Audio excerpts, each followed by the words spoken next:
Bonjour à tous et bienvenue aujourd'hui dans cette nouvelle vidéo de pronostics et de paris sportifs. On va parler de la Ligue des Champions, évidemment les demi-finales aller auront lieu cette semaine. Mardi, le Real Madrid accueille Chelsea et mercredi c'est le Paris Saint-Germain qui accueille Manchester City. Deux gros matchs avec, vous le voyez, des cotes extrêmement intéressantes. On va analyser et décortiquer ces deux matchs-là et évidemment je vais vous donner mes pronostics à la fin de cette vidéo. Si vous aimez ce genre de contenu, n'oubliez pas, et c'est important pour moi, de mettre un like sur cette vidéo et de me donner dans les commentaires vos pronostics sur ces deux rencontres. Pour ceux qui découvriraient la chaîne et qui seraient nouveaux, n'oubliez pas de vous abonner, de mettre la cloche des notifications. Et si vous avez envie d'avoir plus de pronostics encore et de manière très régulière chaque jour, n'hésitez pas à rejoindre mon groupe Telegram, le lien se trouve dans la description, c'est 100% gratuit et comme maintenant 25 000 autres par ailleurs, tu peux faire partie de mon groupe de pronos. Je vous le redis, le lien est dans la description, n'hésitez pas à checker tout ça. On va parler maintenant des deux matchs et on va commencer par Real-Chelsea, c'est mardi soir.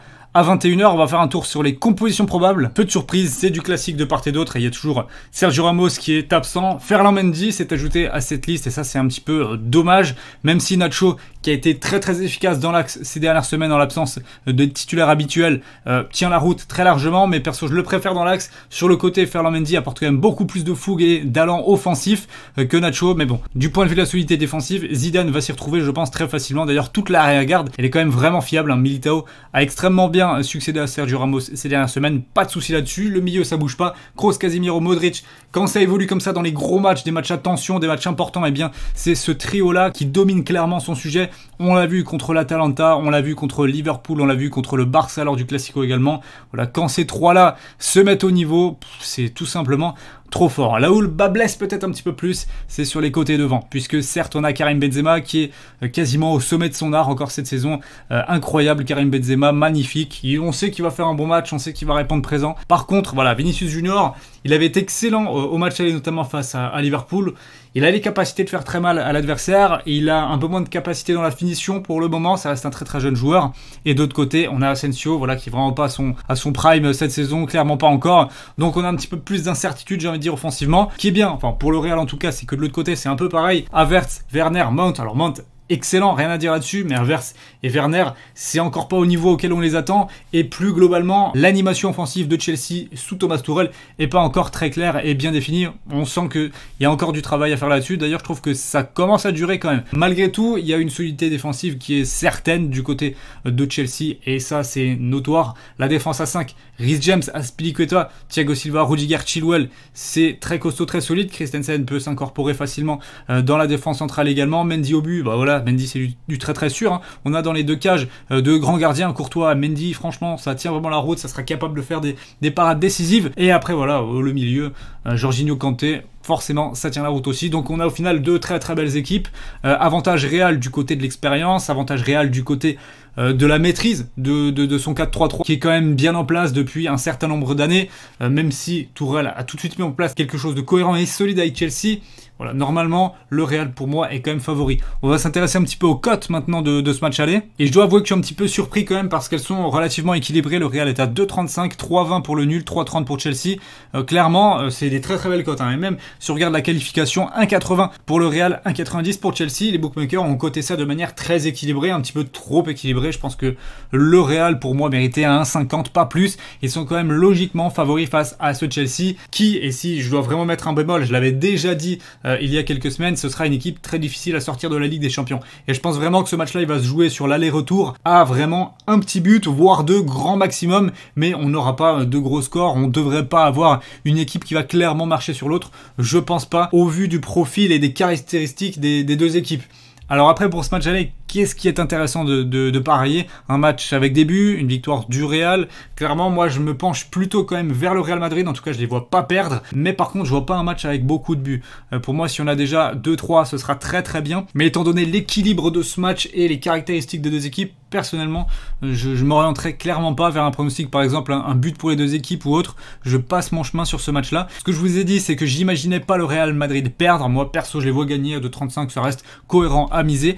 Mais pour sécuriser un petit peu plus, je prendrais Real Madrid ou nul à 1,30. C'est un petit peu faible et je vous dis que je vois pas trop de buts dans la rencontre, donc on va aller chercher le Real Madrid ou nul et moins de 3,5 buts qui est coté ici à 1,55. Ce sera mon pronostic sur ce match. On passe au second maintenant, celui que vous attendez je pense tous, le Paris Saint-Germain Manchester City, match voilà intéressant parce que c'est un petit peu les deux équipes qui étaient maudites en Ligue des Champions, deux équipes qui avaient mis beaucoup de budget sur la table pour s'offrir le premier grand trophée européen de leur histoire, et voilà, depuis depuis pas mal d'années maintenant, ça trébuche à chaque fois dans le dernier carré, au moment où les choses deviennent très sérieuses. Et j'ai trouvé que c'était assez intéressant et symbolique que ces deux équipes se rencontrent en demi-finale afin de se disputer une place pour le plus grand match de l'année, à savoir la finale de la Ligue des Champions. Maintenant, s'intéressant un petit peu aux cotes, je suis pas trop d'accord avec les bookmakers.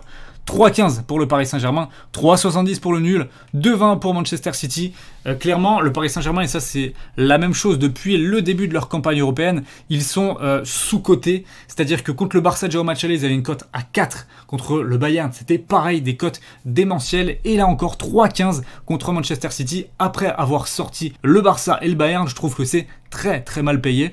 Alors pour nous, ça offre des opportunités en termes de value bet. Je pense qu'il est intéressant sur ce match de miser sur le Paris Saint-Germain 3,15, 1,61 pour le PSG au nul. La double chance, elle est ultra value pour moi. Certes, Manchester City a les capacités de gagner ce match, mais voilà, Paris a quand même largement du répondant. On va s'attarder un petit peu sur les compos probables des deux formations. Moi, je vois ça aujourd'hui, je trouve ça très équilibré et j'ai du mal à dire qu'une équipe ou l'autre va gagner. Au contraire, je donnerais peut-être plus un avantage du côté du Paris Saint-Germain. Voilà, le trio maintenant, il est vraiment bien établi devant Neymar, Mbappé, Di Maria, trois joueurs qui sont très très en forme. Mbappé en neuf sous Pochettino, ça marche vraiment bien. Même si j'étais moi personnellement pas convaincu du tout, là quand même il a fait ses preuves, Kylian Mbappé en numéro 9 dans les matchs importants, il n'y a pas de problème, et moi je le remettrais bien évidemment, surtout que de l'autre côté, tu as certes alors Ruben Diaz qui est vraiment costaud en défense, par contre Stones, j'ai un petit peu plus de mal avec lui, et je pense que si jamais le Manchester City essaie de jouer haut et déploie son jeu habituel, où ça peut piquer face à Mbappé, dont certains bons ballons, bonnes passes, pourquoi pas de Verratti, de Neymar, de Paredes, des petits ballons comme ça en 1 contre 1, Stones, Mbappé, je pense que ça peut vraiment faire mal aux défenseurs anglais, et Mbappé aura, je pense, quelques face-à-face à négocier avec Ederson. Ça, c'est mon avis. Mais plus globalement, on a quand même deux effectifs très bien construits, très bien bâtis. On va retrouver Verratti, normalement un petit peu plus haut, en poste de numéro 10. Ça va être vraiment intéressant de voir comment ça va s'articuler avec Neymar notamment. Enfin bref, on a vraiment une très belle équipe du Paris Saint-Germain qui aura, je pense, pas mal d'occasions de marquer dans ce match aller. De l'autre côté, on a quand même quelques certitudes, notamment, je vous le disais, Ruben Diaz. Par contre, à côté, Walker, c'est ok, mais Stones, Zinchenko, je suis un petit peu moins convaincu. Gundogan, par contre, au milieu de terrain, ça, j'ai envie d'en parler parce que, à mon sens, c'est un des milieux de terrain les plus sous-estimés d'Europe. Gundogan réalise une saison vraiment magnifique, c'est un superbe joueur avec Kevin De Bruyne au milieu de terrain. Franchement ça pique, j'aimerais pas me retrouver en face. Rodrigo pour les tâches un petit peu plus défensives, il est là, il fait le taf largement. Là où je mettrais un petit bémol, c'est sur Gabriel Jesus. Voilà, je critique souvent Pep Guardiola parce qu'il met pas de numéro 9. Alors c'est pas encore sûr qu'il soit titulaire, Gabriel Jesus. À tout moment encore il nous met Bernardo Silva ou Sterling en pointe dans ce match là, c'est vraiment possible. Mais voilà, il n'y a pas de vrai numéro 9 à Manchester City et ça manque parce que voilà, Kun Agüero, il est sur le départ, il était longtemps blessé, il est pas à 100%, c'est compliqué, et Gabriel Jesus il apporte pas satisfaction à Guardiola. Donc voilà, c'est un petit peu dommage et compliqué parce que c'est entre guillemets presque le seul point faible de cette équipe, parce que si on regarde à gauche, Phil Foden, c'est du très lourd. C'est peut-être le meilleur joueur de Manchester City cette saison, où en ce moment, on va dire, voilà, il y a De Bruyne et Gundogan, forcément c'est du très haut niveau, mais Phil Foden c'est incroyable. On le voit en championnat, on l'a vu lors de la double confrontation face au Borussia Dortmund où il a littéralement éclairé le match, il a été magnifique et il aura forcément des opportunités de faire mal à la défense du Paris Saint-Germain. Donc en gros, moi je m'attends vraiment à un super match de football. J'ai très hâte que ça démarre, ce PSG City, parce que franchement il y a tout pour que ce soit un festival de jeux et de beaux jeux même. Donc maintenant il n'y a plus qu'à regarder les cotes et à faire ses choix. Pour ça, je vous l'ai dit, on a quand même un PSG à 3,15. Moi si j'avais à choisir, ce serait largement en faveur du PSG que je miserais 3,15. C'est vraiment beau, la double chance à 1,61. Mais ce qui m'attire pas mal, c'est au niveau des buteurs. On voit quand même du Mbappé à 2,41, du Neymar à 2,71. C'est énorme, c'est très bien coté. Alors dommage, la Betclic ne m'a pas sorti la double chance. Je l'avais trouvé juste avant de faire cette vidéo, c'était à 1,65, 1,68, quelque chose comme ça. Vraiment très belle opportunité à prendre. Double chance Mbappé Neymar, pour moi ça va passer. Paris aura pas mal d'occasions, je pense, de marquer des buts face à City, de par la construction de ces deux équipes, de par le jeu et le fonctionnement de ces deux formations. Donc très largement, c'est le pronostic que je prendrais sur ce match-là. En bref, je pense qu'on peut attendre avec vraiment beaucoup d'impatience, et c'est légitime ces demi-finales aller parce que elles sont très salivantes dans des styles différents toutes les deux, mais vraiment ce sera intéressant à regarder. Et si vous souhaitez miser sur ces demi-finales et pourquoi pas suivre mes pronostics, n'hésitez pas à vous inscrire avec le partenaire de la chaîne, c'est Betclic. Si vous êtes majeur et si vous n'avez pas de compte Betclic, vous avez un bonus de bienvenue qui est tout simplement excellent pour miser sur la Champions League. Avec le code promo LTP que vous pourrez mettre au moment de votre inscription, vous avez jusqu'à 100 € qui vous sont offerts directement après votre premier pari, et ceux qui soient perdants ou même gagnants. Donc dans les deux cas, vous pariez, vous avez des free bets, et ça c'est vraiment une excellente offre. Ça va se passer de la manière suivante: vous cliquez sur sur le lien qui se trouve dans la description. Vous serez donc sur Betclic, vous faites votre compte, vous faites votre premier dépôt et votre mise entre 10 et 100 euros, elle vous est créditée directement en freebet à la fin de votre premier prono. C'est-à-dire que si vous misez 100 euros sur une cote à 2, vous gagnez 200 euros plus 100 euros encore de freebet. Et si vous perdez, vous êtes remboursé. Vous avez les 100 euros de freebet qui sont directement crédités sur votre compte pour continuer à miser.